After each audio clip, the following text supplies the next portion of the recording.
स्वागत है आप सभी के इस चैनल पे। इस वीडियो में हम छत्तीसगढ़ में होने वाले छात्रावास अधीक्षक परीक्षा से संबंधित उसके सिलेबस से छत्तीसगढ़ के सामान्य ज्ञान से रिलेटेड 20 महत्वपूर्ण एमसीक्यू क्वेश्चन लेकर आए हैं। यह आपके परीक्षा के पॉइंट ऑफ व्यू से बहुत ही इंपॉर्टेंट है। यदि आप इस चैनल पर नए हैं तो चैनल को सब्सक्राइब जरूर कर लीजिए। इस चैनल पर हम आपके छात्रावास अधीक्षक के हर एक टॉपिक से संबंधित वीडियो अपलोड करेंगे। तो चलिए इस वीडियो की शुरुआत करते हैं। पहला क्वेश्चन देखते हैं। देखिए पहला देखते हैं, प्राचीन समय में राज करने वाली कलचुरी वंश के शासकों की कुल देवी का नाम क्या है। सिंपल सा क्वेश्चन है, क्या बोला गया है, कलचुरी वंश के कुल देवी का नाम क्या है। इसका आंसर हो जाएगा ऑप्शन सी, क्या है, गजलक्ष्मी। ओके गाइस, कलचुरी वंश के शासकों की कुल देवी थी गजलक्ष्मी।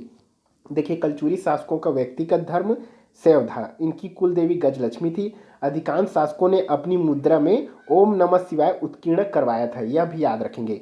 नेक्स्ट में आते हैं, बास्केटबॉल के प्रसिद्ध खिलाड़ी हनुमान सिंह राठौड़ को किस वर्ष अर्जुन अवार्ड दिया गया। मोस्ट इंपॉर्टेंट क्वेश्चन है, क्या बोला गया है, बास्केटबॉल के प्रसिद्ध खिलाड़ी हनुमान सिंह राठौड़ को किस वर्ष अर्जुन अवार्ड दिया गया था। आप वीडियो को पॉज भी कर सकते हैं अपने आंसर को चेक करने के लिए। इसका आंसर हो जाएगा ऑप्शन बी, 1975 में। 1975 में बास्केटबॉल के प्रसिद्ध खिलाड़ी हनुमान सिंह राठौड़ को अर्जुन अवार्ड से सम्मानित किया गया था। इनके बाद क्रमशः राजेंद्र प्रसाद को बॉक्सिंग के लिए 1993 में तथा अंजुम करीम को महिला हॉकी के लिए 2013 में अर्जुन पुरस्कार से सम्मानित किया। इन तीनों नाम को याद रखेंगे। नेक्स्ट क्वेश्चन में आते हैं, छत्तीसगढ़ फाग गीत गायक के रूप में किसका नाम प्रसिद्ध है। इंपॉर्टेंट क्वेश्चन है, छत्तीसगढ़ी फाग गीत गायक के रूप में किसका नाम प्रसिद्ध है। इसका आंसर हो जाएगा ऑप्शन ए, अरुण यादव। कौन है, अरुण यादव। फाग गीत में अरुण यादव एक जाने माने नाम है, जिनके गीत अनेकों को आनंद दिए हैं। यह गीत होली के अवसर पर गाई जाती है, गोड़ व बैगा जनजाति द्वारा किया जाता है। इस नृत्य में लकड़ी के मुखौटे एवं चिड़िया आदि का प्रयोग कर युवक युवतियां नृत्य करते हैं। नेक्स्ट क्वेश्चन में आते हैं, छत्तीसगढ़ में रेडियो रूपक के प्रमुख हस्ताक्षर माने जाते हैं। इस क्वेश्चन को मैं पिछले कई बार करा चुका हूं। छत्तीसगढ़ में रेडियो रूपक के प्रमुख हस्ताक्षर कौन माने जाते हैं। इसका आंसर हो जाएगा option A, doctor Narendra Dev Verma. Okay, doctor Narendra Dev Verma Chhattisgarh में रेडियो रूपक के प्रमुख हस्ताक्षर माने जाते हैं। नरेंद्र देव वर्मा छत्तीसगढ़ी भाषा व साहित्य का महान कलाकार थे। इनका मौला गुरु बनाई लेते, कौन से मौला गुरु बनाई लेते, छत्तीसगढ़ी प्रहसन अत्यंत लोकप्रिय हुआ था। छत्तीसगढ़ राज्य की राज्य गीत अरपा पैरी के धार महानदी है अपार, इनकी ही प्रस्तुति है, यह भी याद रखेंगे। नेक्स्ट में आते हैं, छत्तीसगढ़ में नारी विरह वेदना संयोग वियोग के रसों से संबंधित लोकगीत है। क्या बोला गया है, छत्तीसगढ़ में नारी विरह वेदना संयोग वियोग के रसों से संबंधित लोकगीत कौन सा है।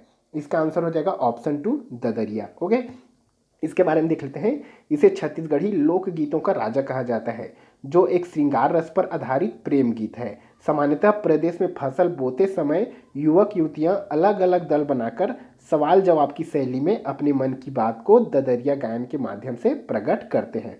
प्रमुख कलाकार कौन है ददरिया के, लक्ष्मण मस्तूरिया, दिलीप सारंगी, केदार यादव, इन सभी नामों को भी याद रखेंगे। नेक्स्ट क्वेश्चन में आते हैं, तालतोय संगीत ग्रंथ के रचनाकार हैं। इंपॉर्टेंट क्वेश्चन है, तालतोय संगीत ग्रंथ के रचनाकार कौन है। इसका आंसर हो जाएगा ऑप्शन फर्स्ट, राजा चक्रधर सिंह। कौन है, राजा चक्रधर सिंह ने अनेकों ग्रंथों की रचना की, जिनमें उनकी प्रमुख नर्तन सर्वस्व है, इसको भी याद रखेंगे। इनकी तालतोय निधि एक प्रमुख रचना है, जिसकी वजन 32 kg है। इसकी वजन कितनी है, तालतोय निधि की 32 kg, यह भी याद रखेंगे। इनके और प्रमुख रचनाएं हैं राग रत्न, मंजूसा, जोसेफ हरहत जो कि उर्दू में है, और माया चक्र। ओके, नेक्स्ट क्वेश्चन में आते हैं, मनमोहना सांस्कृतिक कार्यक्रम मंडली की संचालिका है। क्या बोला गया है, मनमोहना सांस्कृतिक कार्यक्रम मंडली के संचालिका कौन है।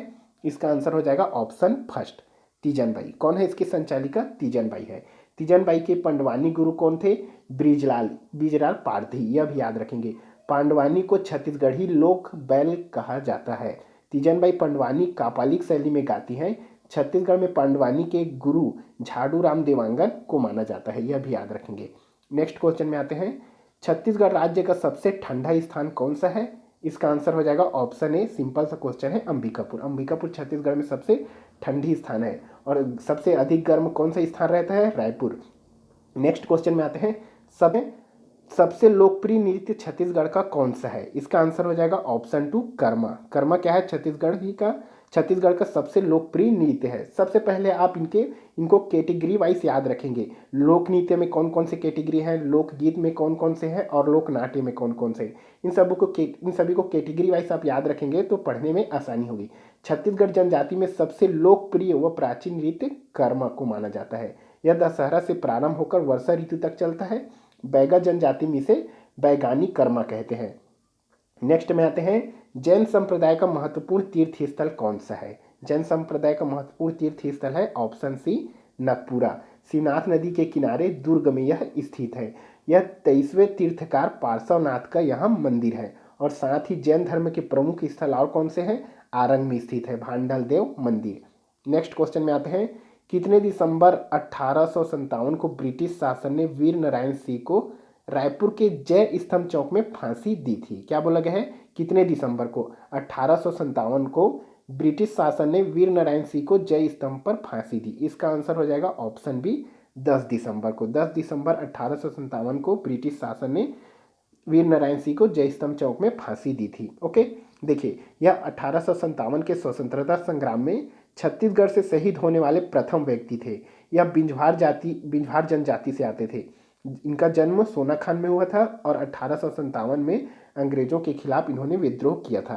छत्तीसगढ़ का स्वर्ण सत्र किसके शासनकाल को माना जाता है। क्या बोला गया है, छत्तीसगढ़ का स्वर्ण सत्र किसके शासनकाल को माना जाता है। इसका आंसर हो जाएगा ऑप्शन डी महर्षिगुप्त बालार्जुन के। महर्षिगुप्त बालार्जुन के शासनकाल को छत्तीसगढ़ का स्वर्ण सत्र माना जाता है। इनके बारे में देख लेते हैं।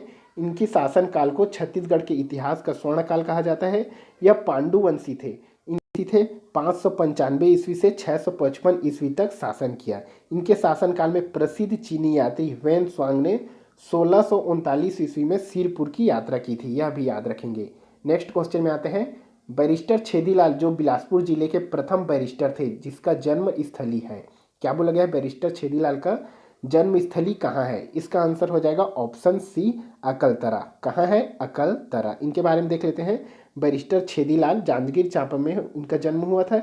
यह छत्तीसगढ़ के प्रथम बैरिस्टर कहलाते हैं। 1946 में संविधान निर्मात्री सभा के सदस्य चुने गए थे। यह लाइन इंपॉर्टेंट है। ओके, 1946 में संविधान निर्मात्री सभा के सदस्य चुने गए थे बैरिस्टर छेदीलाल। नेक्स्ट क्वेश्चन में आते हैं, चंदूलाल चंद्राकर सम्मान किस क्षेत्र में दिया जाता है। पिछले वीडियो में ही मैं बताया था। इसका आंसर हो जाएगा ऑप्शन बी पत्रकारिता के क्षेत्र में चंदूलाल चंद्राकर सम्मान दिए जाते हैं।